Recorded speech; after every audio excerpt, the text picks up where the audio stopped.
আসসালামু আলাইকুম এভরিওয়ান, সবাইকে ওয়েলকাম করছি রুমিজ কিচেন অ্যান্ড রেসিপিতে। এই গরমে প্রাণ ঠান্ডা করার মতো একটা রেসিপি নিয়ে আজকে হাজির হয়েছি আপনাদের মাঝে। আজকে আপনাদের সাথে শেয়ার করব তরমুজের জেলো পুডিং।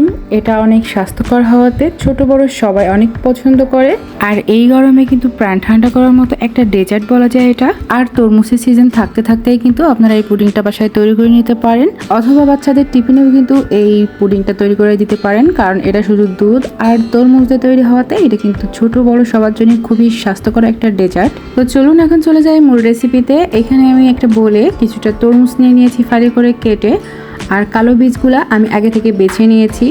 যেহেতু এটাকে আমি জুস তৈরি করব, এই জন্য বীজগুলো ফেলে দিতে হবে। আর এখন একটা ব্লেন্ডারের সাহায্যে তরমুজগুলোকে আমি ব্লেন্ডার করে নিয়েছি। এ পর্যায়ে তরমুজের জুসটা এখন একটা চাকনির সাহায্যে ভালো করে সেঁকে নিব। পিওর রসটাকে আমরা বের করে নিব। এই পর্যায়ে কিন্তু তরমুজটা আমার ভালো করে সেঁকে নেওয়া হয়ে গেছে, আর এই যে পিওর জুসটা এখন আমাদের বেরিয়ে এসেছে। আর এটা দিয়ে কিন্তু আজকের আমরা সেই তরমুজের জেলো পুডিংটা তৈরি করব। এখন চুলাতে একটা প্যান বসিয়ে দিয়েছি, আর চুলার জালটা কিন্তু আমার অফই আছে। তো এখন নিয়ে নিচ্ছি মেজারমেন্ট কাপের 2 কাপ তরমুজের জুস বা রস। আর আজকে জেলো পুডিংয়ের জন্য আমার 2 কাপ তরমুজের রসই যথেষ্ট। তো এখানে নিয়ে নিলাম। আর এই পর্যায়ে নিয়ে নিয়েছি চিনি নিয়েছি আমি 1/3 কাপ। যে যেমন চিনি পছন্দ করেন পরিমাণ বুঝে চিনিটা এখানে ব্যবহার করলেই হবে। নিয়ে নিলাম 1 টিস্পুন আগার আগার পাউডার, আর নিয়ে নিলাম হালকা খুবই কম পরিমাণে স্বাদ মতো একটু লবণ। এখন একটা হ্যান্ড উইক্সের সাহায্যে সব কিছু ভালো করে মিশিয়ে নিচ্ছি। আর এই সব কিছু মিশিয়ে নেওয়ার পরেই কিন্তু চুলার জালটা অন করতে হবে। এই পর্যায়ে আমি চুলার জালটা অন করে দিয়েছি। আর এখন এই তরমুজের জুসটাকে আমি ভালো করে নাড়াচাড়া করে নিব। আর পারফেক্ট জেলি পেতে হলে কিন্তু চুলার জালটা অন করার পরপরই অনবরত নাড়াচাড়া করতে হবে। আর এখন আমি এখানে দিয়ে দিচ্ছি 1/2 টিস্পুন স্ট্রবেরি ফ্লেভার। আপনাদের বাসায় যদি ফ্লেভারটা থাকে আপনারা এখানে অ্যাড করতে পারেন, না থাকলে এটা না দিলেও চলবে, কারণ তরমুজ থেকে কিন্তু সুন্দর একটা ফ্লেভার পাওয়া যায়। আমার পছন্দ, যার কারণে আমি স্ট্রবেরির ফ্লেভারটা এখানে অ্যাড করলাম। আর এই পর্যায়ে কিন্তু আমার তরমুজের রসটা কিন্তু দেখতেই পারছেন ঘন একটা বুদবুদি ধারণ করেছে। আর এখন কিন্তু আমি চুলার জালটা অফ করে দিয়েছি, কারণ এটা কিন্তু এখন জেলি তৈরি করার জন্য একটা পারফেক্ট ঘনত্বে চলে এসেছে। এই পর্যায়ে কিছুক্ষণ তরমুজের জেলিটা নাড়াচাড়া করে মিডিয়াম ঠান্ডা করে নিয়ে তারপর যেই পাত্রে আমি এই তরমুজের জেলিটা সেট করে নিব, সেই পাত্রটা আগে থেকে রেডি করে নিয়েছি। নর্মাল খাবার সয়াবিন তেল দিয়ে আমি পাত্রটা একটু ব্রাশ করে নিয়েছি, যাতে আমার তরমুজের জেলিটা খুব সহজে উঠে আসে। তরমুজের কালার ফ্যাকাশে হলে আপনারা কিন্তু এখানে ফুড কালার ব্যবহার করে নিতে পারেন। এখন এই তরমুজের জেলিটাকে আমি সেট করতে রেখে দেবো নর্মাল ফ্রিজে 20 মিনিটের জন্য। আর এখন পুডিং বানানোর জন্য এখানে দুধটাকে রেডি করে নিব। নিয়ে নিচ্ছি এখানে মেজারমেন্ট কাপের 2 কাপ দুধ। আমি ঠিক সেম পরিমাণেই নিচ্ছি। আগেও তরমুজও নিয়েছিলাম 2 কাপ পরিমাণের, আর এখন দুধও নিয়ে নিলাম 2 কাপ। এই পর্যায়ে আবারও নিয়ে নিচ্ছি 1/3 কাপ চিনি। এরপর দিয়ে দিচ্ছি 1 টেবিল চামচ কর্নফ্লাওয়ার, যেটা আমি লিকুইড মিল্ক দিয়ে এটাকে গোলায় রেখেছি। দিয়ে দিচ্ছি 1 টিস্পুন আগার আগার পাউডার। এ পর্যায়ে যদি আপনারা দুধ বা তরমুজের পরিমাণটা একটু বাড়িয়ে দেন, তাহলে কিন্তু আগার আগার পাউডারের পরিমাণটাও একটু বাড়িয়ে দিতে হবে। আর আমি যেহেতু আজকে ফ্লেভারটা স্ট্রবেরি রাখবো, সেক্ষেত্রে আমি কিন্তু আবারও এই লিকুইড মিল্কের ভিতরেও কিন্তু 1/2 টিস্পুন স্ট্রবেরি ফ্লেভারটা দিয়ে আবারও সব কিছু ভালো করে নাড়াচাড়া করে মিশিয়ে নিচ্ছি। আর অবশ্যই কিন্তু সব কিছু ভালো করে মিশিয়ে নিয়ে তারপরে চুলা জালটা অন করে দিতে হবে। তো চুলা জালটা অন করে এখন অনবরত নাড়াচাড়া করে নিচ্ছি। আর এই পর্যায়ে বলে দিচ্ছি যে কর্নফ্লাওয়ারটা আমি কেন ব্যবহার করেছি।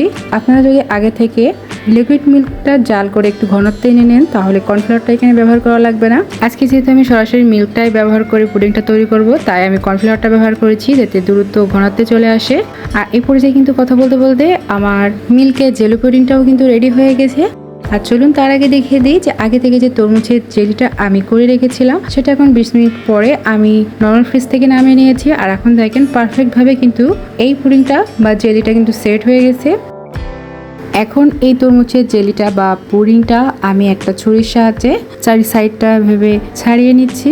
আর তরমুজ আর মিল্কের পুডিংটা আমি একটু ডেকোরেশন করে নেব, করে আজকে এই জেলো পুডিংটা তৈরি করব। যার জন্য আমি এই তরমুজের পুডিংটা একটা নাইফের সাহায্যে এইভাবে ফালি ফালি করে কেটে ছোট ছোট চিকন চিকন করে একটা সাইজে আমি শেপ দিয়ে নিচ্ছি। আর এখন আপনারা কিন্তু দেখলে বুঝতেই পারবেন যে আমার এই জেলোটা কতটা পারফেক্ট হয়েছে। আর এখন দেখেন আমি আপনাদের বোঝানোর স্বার্থে একটু উঠিয়ে দেখিয়ে দিচ্ছি। একদম পারফেক্টভাবেই কিন্তু এই তরমুজের পুডিংটা আমাদের রেডি হয়ে গেছে। এখন আমি তরমুজের কেটে রাখা জেলাগুলো একটা বোলে নামিয়ে নিচ্ছি। এরপর সেম বোলে আমি আবারও নর্মাল অয়েল দিয়ে আমি বোলটাকে ব্রাশ করে নিয়েছি।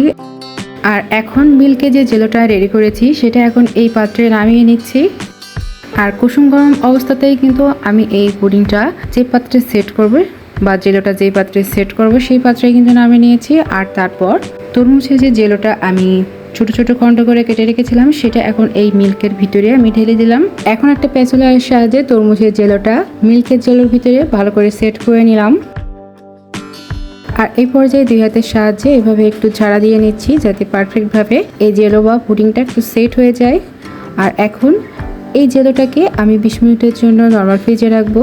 20 মিনিট পরে ফিরে এসেছি আর এখন কিন্তু আমার তরমুজের জেলো পুডিংটা কিন্তু রেডি হয়ে গেছে। এখন একটু হাতের সাহায্যে চাপ দিয়ে আপনাদেরকে দেখিয়ে দিচ্ছি যে কতটা পারফেক্টভাবে এই জেলো বা পুডিংটা কিন্তু তৈরি হয়ে গেছে। এখন একটা ছুরির সাহায্যে আমি ছাড়িয়ে ছাড়িয়ে নিচ্ছি যাতে ডিমোল্ড করতে সুবিধা হয়। এখন আমি উপরে একটা প্লেট দিয়ে এই জেলোটাকে আমি ডিমোল্ড করে নিচ্ছি। আর এটা কিন্তু খুব সহজেই ডিমোল্ড হয়ে গেল। আর এখন দেখতেই পারছেন মাশাআল্লাহ কতটা সুন্দর হয়েছে আমার এই তরমুজের জেলো পুডিংটা। চলুন এখন আপনাদেরকে একটু কেটে দেখিয়ে দিই যে কতটা পারফেক্ট এবং কতটা সুন্দর হয়েছে আমার এই তরমুজের জেলো পুডিংটা। এই গরমে কিন্তু প্রাণ ঠান্ডা করার মতন একটা ডেজার্ট আইটেম এই তরমুজের জেলো পুডিংটা। আর এটা কিন্তু খুবই স্বাস্থ্যকর বাচ্চাদের এবং বড়দের জন্য, আমি এটা আগেই বলেছি। আর এইভাবে আমার রেসিপি ফলো করে আপনারা বাসায় তৈরি করলে কিন্তু আপনাদের কাছে অনেক ভালো লাগবে। আর দেখতেই পাচ্ছেন যে কতটা পারফেক্ট হয়েছে আর খেতে তো মাশাআল্লাহ অনেক ভালো হয়েছে। আশা করি আপনাদের কাছে আজকের এই পুডিংয়ের রেসিপিটা অনেক ভালো লাগবে। বাসায় তৈরি করবেন, তৈরি করে আমাকে কিন্তু অবশ্যই জানাবেন আপনাদের কাছে এই জেলো পুডিংয়ের রেসিপিটা কেমন লেগেছে। আর হ্যাঁ, আপনারা যারা নতুন তারা কিন্তু অবশ্যই আমার চ্যানেলটা সাবস্ক্রাইব করে দিবেন। আর যারা পুরাতন তাদেরকে অসংখ্য ধন্যবাদ আমার চ্যানেলটা সাবস্ক্রাইব করে দেওয়ার জন্য, এবং লাইক কমেন্ট শেয়ার করে ফ্রেন্ডস এবং ফ্যামিলির কাছে পৌঁছে দিবেন। সবাই সুস্থ থাকবেন, ভালো থাকবেন। আর আজকের রেসিপি আপনাদের কাছে কেমন লেগেছে আমাকে কিন্তু কমেন্ট করে অবশ্যই জানাবেন। আল্লাহ হাফেজ।